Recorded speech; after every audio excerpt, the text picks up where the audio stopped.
my story about my binge and purge, binge eating, dieting path, let's say. Yeah. So how it all started, yes, what triggered my problem, yes, with all this trying to reduce calories, eating as least as possible. So for me, I was dancing, so dance sport, ballroom dancing. And I remember around maybe 14, 15 years old, when I was 14, 15, the forms start to develop. You become more like a woman. And I remember my coach, she called me, and said, Christina, you have to take care. You have to start to take care with what you eat, because the forms are growing. And in my mind, what I heard was, Christina, you have to stop eating. You have to stop eating, you have to restrict, eat as least as possible, do as much sports as possible. I remember I was all red. I became all red. I was ashamed, actually. I was ashamed. And with my perfectionism in my head, I was like, okay, now it's done. Now I will control this as much as I can. My body is against me. I have to control it, control all the eating process, no matter what. Okay, and then I started, to restrict. I remember my mom also, she would bring pastry, and we would do so much sports. Sometimes it would be like 2 hours per day. That was normal, actually. I think after school in the evening, we had like 1.5, 2 hours every day, and on the weekend it would be more. And it's a lot of sports, and you need a lot of calories, especially when you're a teenager. However, we didn't have any education on how to eat properly. And I remember my mom, she would bring always this pastry and the croissants, and I asked her once, Mom, can you please not buy it, because I see it and I want it, you know how it is, you cannot just like. And I remember I ate like 5 in a row or something, 3 or 5 in a row. I had this craving, strong craving. Well, what she told me, it was like, well, just don't eat it, I cannot, I see it, I want it. And then she told me, well, okay, go to the toilet, put 2 fingers, and throw everything out. And I thought, oh, okay, well, let's try that. So I went to the toilet, I did it, and that was for me now, the solution. Then I tried also the normal diets. I tried the pills, fat burning pills, weight loss pills, some Chinese teas, special teas, also, how do you call this? Like colon cleanse, yes, colon cleanse, and all the different, it's not medication, but all the different stuff what you can put inside your inside yourself, just to purge everything, purge the food. But that just messed up my digestive system. I would actually reach my goal, I would reach my goal. I would lose the weight. I would look so good. And in my head, it was like, okay, now I can eat everything. Now I reached the goal. Now I can eat everything. And then I would gain everything back, if not more. And this was my story, the story of my life. Weight off, weight on. And like these 2 people, the slim one, the pretty one, and the fat one, the ugly one, the puffy one, puffy, water retention, unhappy. And the turning point for me was when I had again this craving. I just, by the way, I would tell myself, so I will not eat all the chocolate, I will resist. I will buy low calorie foods or these fitness bars. In the end, I would eat that. then I would wait till the shops are closed so that I don't have this desire to go and buy more. The shops would close and I would still go somewhere else, to a petrol station, for example, just to buy more chocolate and basically eat it all, you know.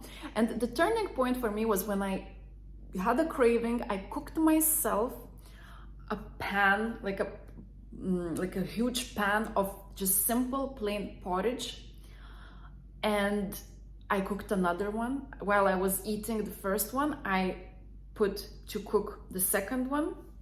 So I ate those huge 2 pans of plain porridge. My stomach was just hurting. I laid down on my bed and I was just crying hysterically out of hopelessness, helplessness.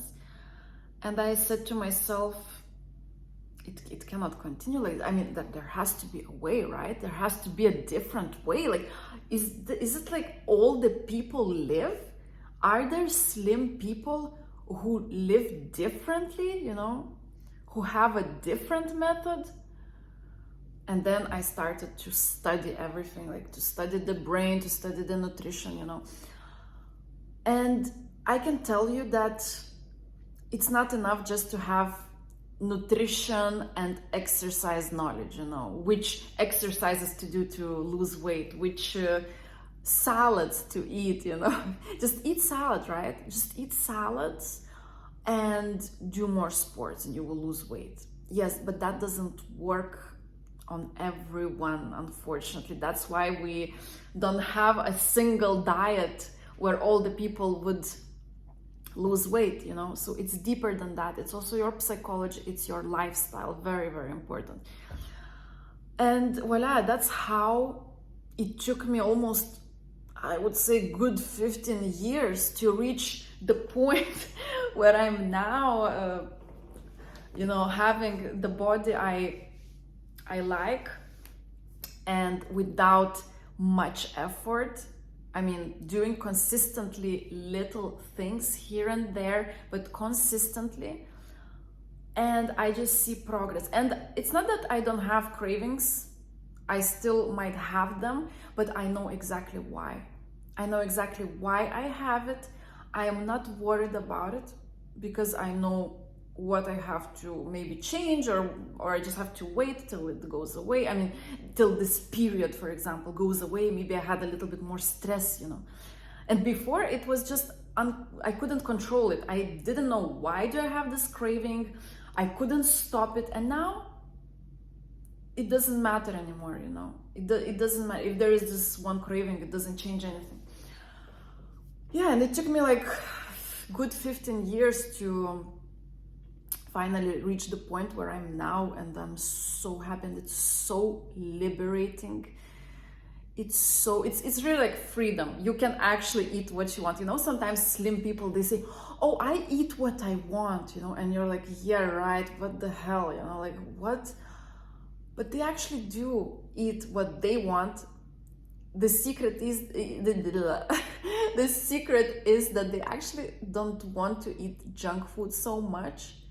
And that's the secret, you know. That's when you have to tweak your lifestyle, change something in your lifestyle, something in your habits, nutrition and exercise as well, and very, very important, psychology, you know. For example, I was working with one client, so she was attached to sweets because her dad, who died when she was like 3 years old, maybe not 3, maybe 5, I don't remember now exactly, but you know, when she was small, he died, and he liked sweets. So she was also eating sweets in a way to connect to him, because she lost him, you know, and it did hurt her a lot. So it was kind of a connection with him through the sweets. So we worked through that, and she kind of released that. We saw that she doesn't have to continue eating sugar just to be connected to her dad. You know, it's just so deep. It can be so complicated. So to finish this video, I would just suggest you that you look a little bit, you know, deeper and wider than just going on a diet and jogging, you know. It's so much more complex than that. If you are struggling, you know, for many years, like many people, you know, they struggle for many years, and the more years you are doing it, the more difficult it will be for you to get into your dream shape, because you need to reactivate your metabolism. You were killing your metabolism, you know, you have to reactivate it. You also have to make your body and your brain trust you again. Your body doesn't trust you. You are harming, in a way, your body, you know, you're not giving your body the right nutrients, the right routine, and your body is in this kind of survival mode where it has to fight for for its life. So if you need any help with that, I also provide coaching. You can find all the information in the description. Otherwise, I hope this video helped you a little bit. You know, if you had some insights, it's cool, because I wish I had someone, you know, I had to go through this journey for many years, kind of alone. And, you know, I tried to, of course, to go to the gym. I tried maybe to follow some advice, but it's more complex than that.